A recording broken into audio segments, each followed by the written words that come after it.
Hey everyone, it's Uncle Kaka, and I'm here with a first for GDC actually. I'm going to do a bit of a video addition to my Philosophical Commander series for you guys, so I hope you do enjoy. Basically, one of the questions I did have was, can you show me a little more about the Mulligan procedure and some of the opening plays for the Riku deck that I have been talking to you guys about for a little while. So, first of all, let's launch into the actual deck itself. I'm going to put my commander off to the side. Let's pop that up here.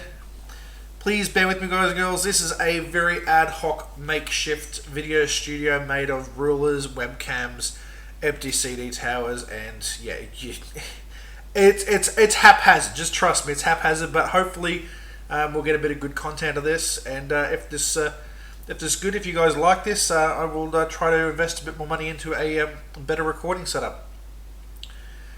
So I've shuffled the deck up, so let's start up with a few mulligans and examples of good hands that we potentially want to keep. Now, we can evaluate this both under the new and the old mulligan rule, so hey, why not, let's do both.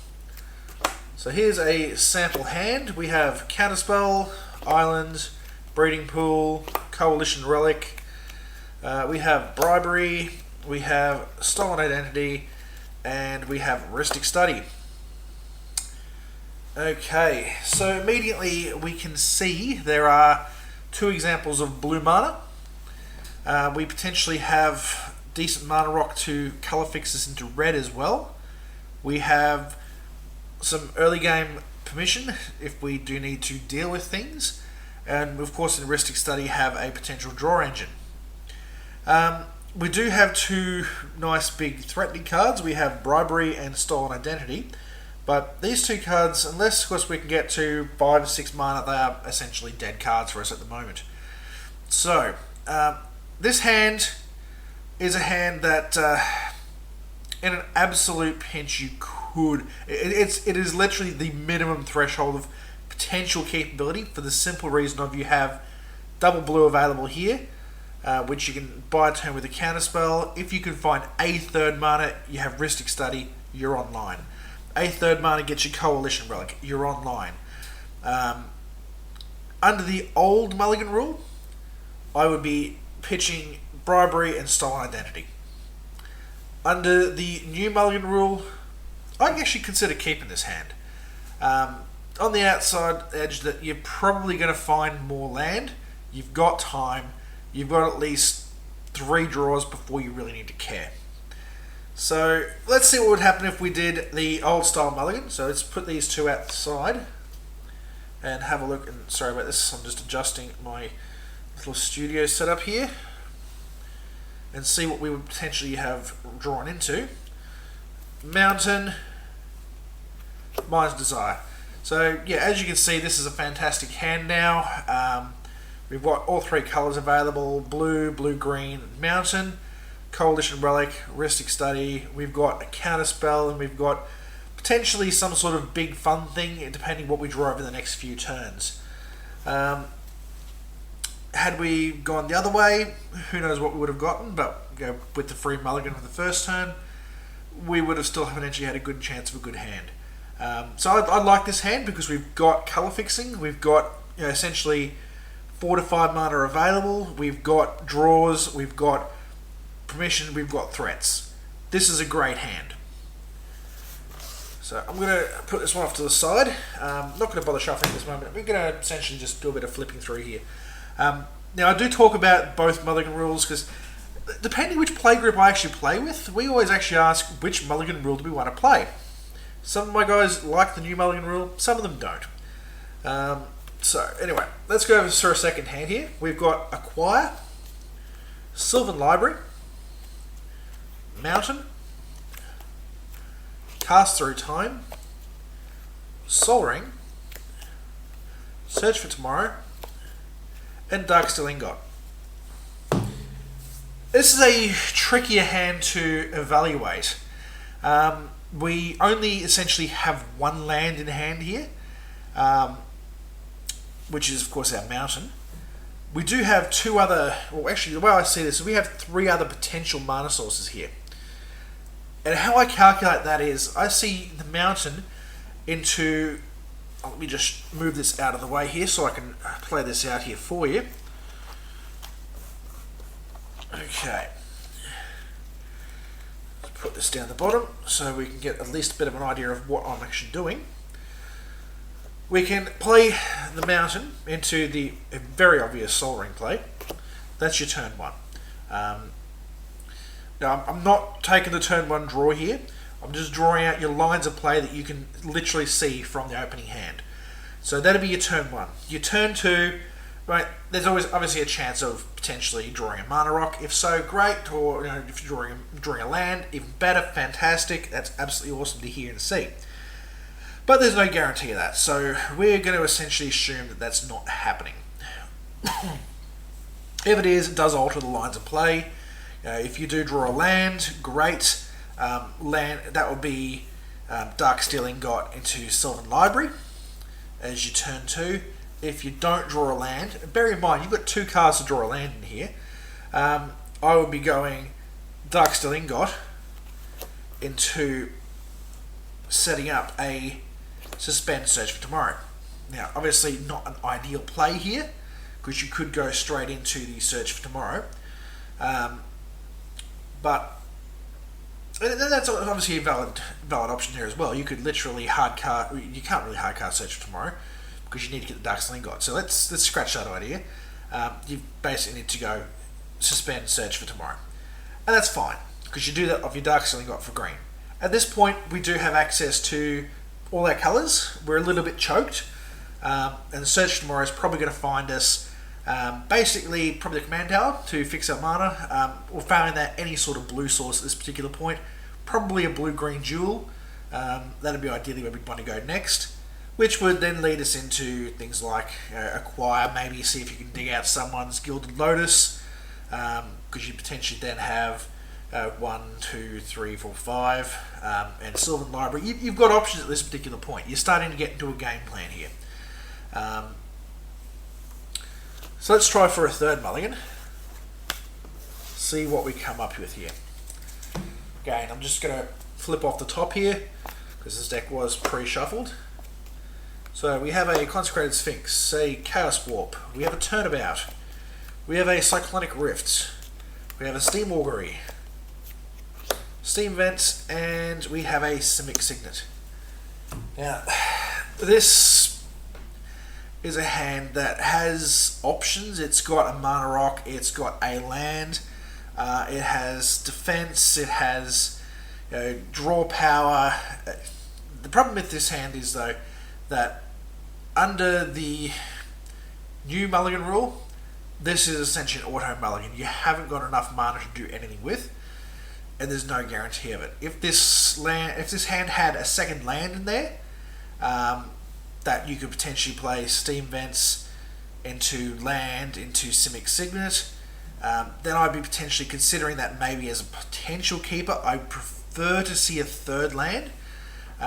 So if there was two more lands in here, in which case ideally we'd want to lose the Turnabout and the Consecrated Sphinx.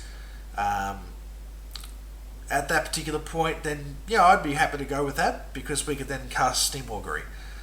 We could defend ourselves with the Chaos Warp if necessary. I wouldn't mind keeping the Consecrated Sphinx, losing the Cyclonic Rift. We'd potentially get into that. That would get us into the game quite nicely. We'd really want to see 3 to 4 mana sources for this kind of hand to be available under the new Mulligan rules. Under the old Mulligan rules, again, so we basically want to see more land here. We've got these. We want to keep the Steam Vents and the Simic Signet. We want to keep the Steam Augury, because that's going to draw us cards, that's going to bring us into the game. The Consecrated Sphinx is both a way to get us into the game and a threat. We'd want to potentially keep that. So I'm going to move these 4 cards down here. These are cards we want to keep. Under the old Mulligan rule, I'd be pitching these 3. Now, that means we lose the Cyclonic Rift, we don't have defense, we lose the Turnabout, we lose the Chaos Warp. So we're sacrificing a bit of defense for the chance of getting into the game. So assuming we take the old Mulligan rule, let's see what we would have gotten. We find Winds of Change, a Tiger, and a Sylvan Scrying. we're in the game now. This is a fantastic situation here. The Winds of Change gives us two options. If we're leading the play, then we can essentially try to play an aggressive opening. If we're playing, second, third, or fourth, then Winds of Change is probably something that we don't really care about. But in this particular case here, we have access to all our colours. We've got a Steam Vents, we've got a Taiga, we've got a Sylvan Scrying to go find us whatever we want. That's essentially another land for us when you look at it that way. Simic Signet, again, another land there for us. Under this sort of hand, it's a great hand. I'd like this hand. This is really a kind of keeper. I'd be considering opening with the Steam Vents, depending what our draws were. If we are early in the game, Steam Vents would be definitely my opening. I'd take the pain and Winds of Change to attempt to attack my opponent's mulligans. If we were second, third, or fourth, a second, I'd still consider the Winds of Change as an attack, depending what the opening players led with. Otherwise, I'd potentially lead the Steam Vents, have it in tapped, depending what my opening draw is, and then basically go for the Taiga into the Signet or the Sylvan Scrying, essentially to get us online as quickly as we can to start casting Steam Augury, to start casting Consecrated Sphinx, to start accelerating this deck out. So, not a great opening hand, but as you can see, the deck does mulligan really well. Let's try again. Sorry about the tabletop here. Like I said, it's a little bit haphazard, and I will be attempting to improve the studio for future deck techs there for you guys. So let's try another hand here, see how we go. I'm going to dig through a few of these to give you guys an idea of where we're sort of looking at. So we've got an Is It Boilerworks, which is a bit better on camera for you guys. We have a Helm of Awakening, which, under the right circumstances, pseudo land. We have a Tropical Island. We have a Mountain. We have a Reverberate, Urban Evolution, and a Chromatic Lantern. This is kind of the opposite hand to what we had last time. This particular hand is very much a land-heavy hand. It's going to be a lot slower, harder to deal with. Excuse me. This hand, basically, you're going to have to work out how fast your playgroup is. Do you need to go gas hard, or can you afford to sit back a couple of turns? Generally speaking, I find Riku is land hungry, so if I get a slightly land greedier, land heavy hand as an opening with a couple of things to do in a couple of turns, I'm pretty happy to keep it. So this hand is one I would seriously consider keeping. Sorry, pardon me, boys and girls. For the simple reason of it's going to get me into places in a few turns. Now, the question you want to ask yourself here, though, is how valuable that Is It Boilerworks is. So what we've essentially got here is we've got two potential opening lines of play. And that really depends on what your draws are going to be. You can potentially draw or play straight into Mountain that Is It Boilerworks. You're going to have to pitch. And in this case, Reverberate's a fairly safe pitch to make there. However, that does then potentially lead us into replaying a lands,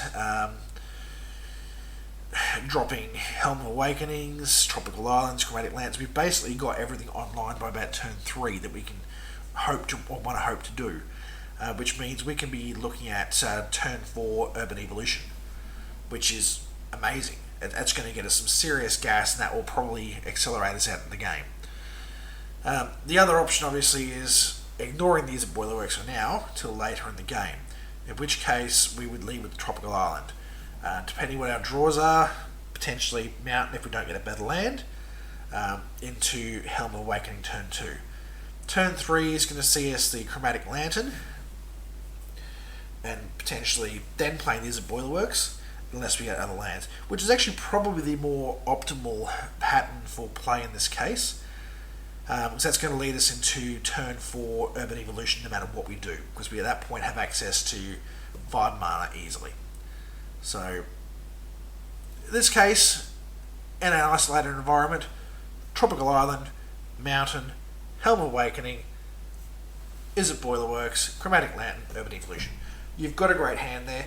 Depending what lands you get, depending if you get something else, you potentially could then reverberate that Urban Evolution. That's going to get you, additional 2 lands. It's going to get you 6 cards in total instead of 3 in an additional land. It's some pretty serious gas. This is almost, if you can reverberate this, essentially a draw 7 at that particular point. It is going to get you miles ahead of the game. Let's see another mulligan here today. Again, deck is mulliganing really well today. I generally find this deck mulligans very well. Any good deck builder, if you can build a deck that you don't have to mulligan very often, especially in these sort of environments, you're ahead of the pack so much earlier than you would otherwise be. So again, we have a Jace's Sanctum, we have a forest, we have a Gruul Turf, we have an island. We're seeing lots of land here. We're seeing plenty of colours. We have a Guruk Wildspeaker, again pseudo land. We have a mana drain, and we have an island. So this is an interesting hand in the sense that we don't have any business. We have plenty of fixed mana. We have some defenses, and we have ways to potentially get into things, which does make it a little bit tricky. Opening hands in this sort of environment, we really want to start getting into that Jace's Sanctum, the Guruk Wildspeaker. This is where we want to get into, depending on what we draw with this deck. Jace's Sanctum is going to let us essentially scry and start filtering our deck. It's going to let us start digging to the business end of things, much like a Sylvan Scrying will, due to every single instant interrupt we cast, allowing us to go, do I want this? Yes or no? Guruk, essentially, when we get that online, that's doubling our Gruul Turf's mana ability. That essentially, we play a Guruk and we untap 2 islands. We're bringing ourselves online and we're getting ourselves defended really quickly. So it's a bit hard to run out the lines of play with this hand without seeing exactly where we're going with this one. We do need that double green. We do need that 2. This sort of hand, I would be leading with islands. Seeing where we go, potentially if we've got another forest, then I'd be pretty happy to sit quiet and probably play the second island just to get the mana drain online in case of a really early offensive move by one of my opponents. Mana drain is super valuable for that. If I do see a turn 2 offensive play, what I can then do is with that mana drain, that can lead me into a turn 3 Jace's Sanctum, which essentially is making things a lot easier for me and also allows me to get that instant sorcery scry effect going as soon as possible. As you guys know from seeing the deck list, the number of instances of sorceries in this deck is incredibly high, so your rate of hitting that scry is going to be very good. It is going to filter you potentially into some sort of wheel effect, which is going to allow you to redraw, reload, and put you ahead of the game. Because you can then start casting Time Twisters off 2 mana there. You're going to be accelerating faster than your opponents can deal with you. So this hand, definitely a keeper, but it is one that you're going to have to pay careful attention to the board, because if you choose the wrong line of play at the wrong time, or you don't open with that double island, then you're essentially leading yourself into disaster. It's one that you've got to be careful with your mana.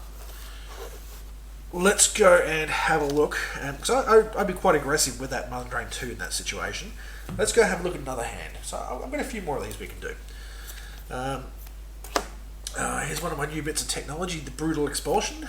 That has only been in the deck for the last couple of months. A few more. We've got a Wheel of Fortune, we have a Cascade Bluffs, Temporal Fissure, Time Reversal, Molten Psyche, and we have the Ulamog.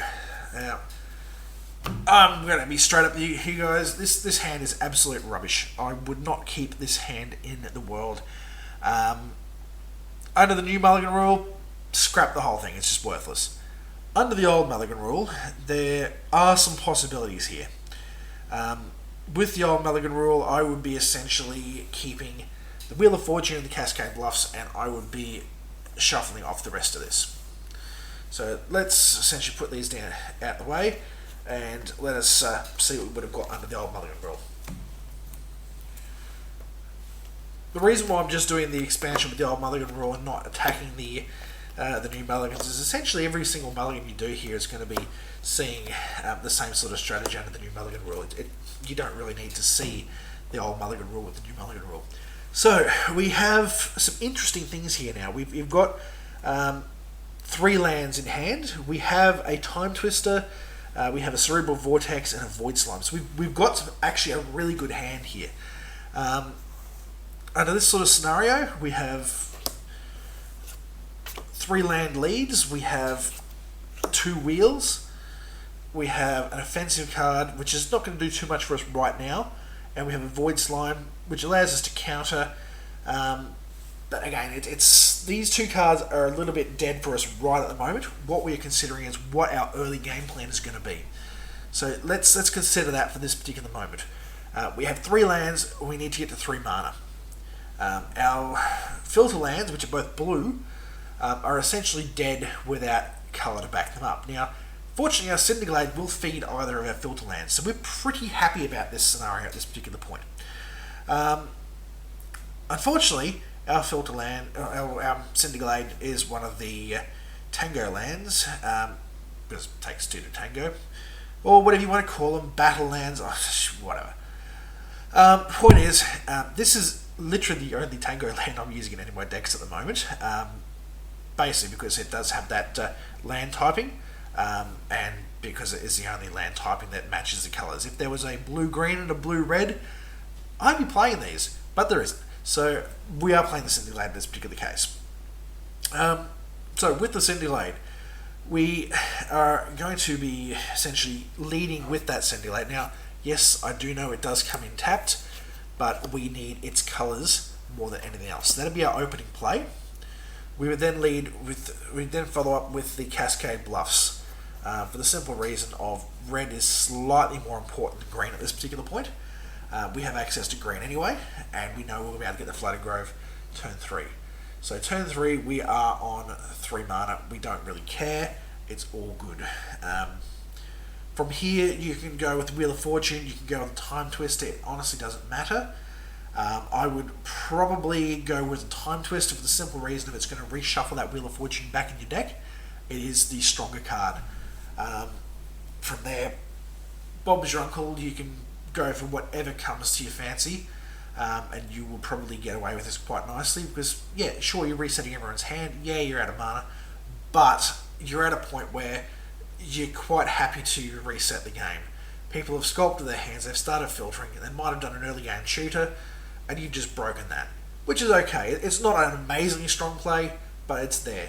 If you wanted to hold off, which you are certainly welcome to do, the other thing you could do at this particular stage, because you have played your land, depending on how aggressive you felt you needed to be, or whether you wanted to go the more counter-oriented route, if someone was going for a suspected big combo draw, you do have the ability to cast the Cerebral Vortex, and you can do that simply off green from the Cinderglade into double blue from the Flooded Grove, using blue to create blue-red in the Cascade Bluffs, and you have a Cerebral Vortex. Alternatively, if you need to do counter an ability or a spell, you have the Void Slime available as well. This scenario, you're probably actually better to wait for that wheel, because you'll be able to get the land drop off that wheel in that sort of scenario. In which case, you've got your protection, you've got your defense. You're pretty happy to sit pretty. People don't know you're sitting on a wheel. You can go for that. So either is a valid play. The stronger play would definitely be wait till your turn 4, then go for your wheel, go for your Time Twister. So let's take a look at another hand. Now I know we are getting low on cards in the deck here, and decks will run out. That is a thing, but it's 100 cards, and there are lots and lots of combinations of things. So let's just keep digging. We'll do a few more of these. Okay, we have a Volcanic Island. We have a Forest. We have a Time Spiral. And we have a Blatant Thievery, a Rift Sweeper, Rootbound Crag, and a Forbid. Now, trickier hand. We have our colours, which is great. Unfortunately, we are really blue hungry on this hand, so we can't really see as much as we would like to see. Sorry about the glare there. I've been trying to work with that. Unfortunately, it's not perfect. Just shift things around a little bit. Okay, so under this sort of hand here, we're pretty happy with the availability of mana. We don't have a way to get more. We don't have a way to get Forbid. Rift Sweeper is going to do nothing for us. Blatant Theory is going to do nothing. This is a really weak hand. Not going to lie to you. Definitely is weak. We would need at least 3 more lands to be able to get Time Spiral online. We need another blue source for Forbid. Blatant Thievery, that's going to do nothing for a while. And Rift Sweeper, dead right now. It's just going to be essentially a speed bump if you needed a speed bump for a turn. Under the new Mulligan rule, I would be mulliganing this hand. Just simply because you're going to do nothing for a while. If you think your group is going to be slow enough, you've got 3 turns of plays here. So it is borderline keepable. And I say really borderline keepable in the sense of you've got that mana. You can see something. If you get there, you're fine. But if you don't see anything, you're going to be really slow. So you could keep this hand. Under the old Mulligan rule, though, this hand would be mulliganed. What we would do here, we would be pitching the Blatant Thievery, the Rift Sweeper, and most likely the Time Spiral here, just simply because we have cheaper wheels which are available. So under that sort of scenario, that does leave us with 3 lands and a Forbid, because it's always nice to keep a bit of permission around in case someone's trying to pull some shenanigans.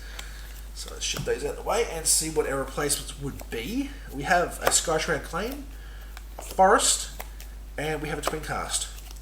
So we are super stoked by this at this particular point. We know that the Skyshroud Claim is not going to be an immediate fix, but we do have 4 land. We will get to it within 4 turns, pardon me. And depending on what we see, we've got a Twin Cast. If we are able to wait, which we may be able to, i.e. if we can wait till we get 2 more lands, we can Skyshroud Claim out and Twin Cast it. And that'll be if we see a blue within the first couple of turns to back up our Forbid. There are definitely options with this hand. I like it much more than the other hand. It's less gassy, but it's more mana heavy and it will get you into the double blues and the triple blues that you really want to fuel this deck. So let's pop that one away.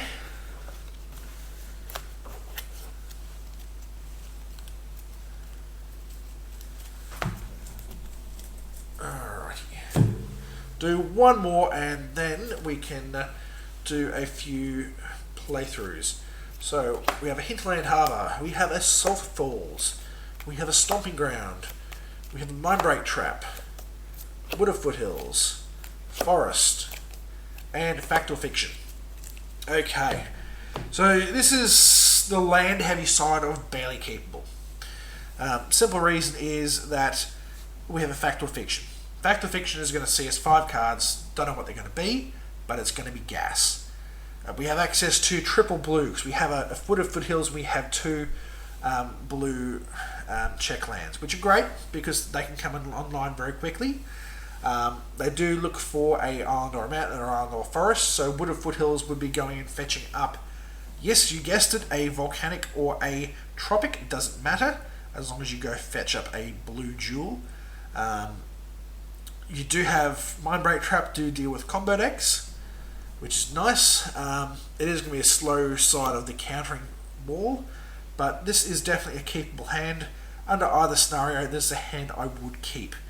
And you can literally play your lands, you can hold back, and you can then go for the Fact or Fiction. And by the time you get to Fact or Fiction, hopefully you'll be able to cast a few things. Maybe a couple of mana rocks might get you Fact or Fiction a couple of turns earlier. You may be able to essentially get a Riku out and double it, depending on how fast you get mana rocks out. We'd have to see, but this is definitely a keepable hand. It looks on the surface like there's nothing, but remembering that the deck gets a lot of mana out very quickly, the deck is very blue hungry, which we're feeding very nicely, and we've got a good draw source, which we're able to get to in the early turns of the game. I'm super stoked with this hand. I would totally keep it.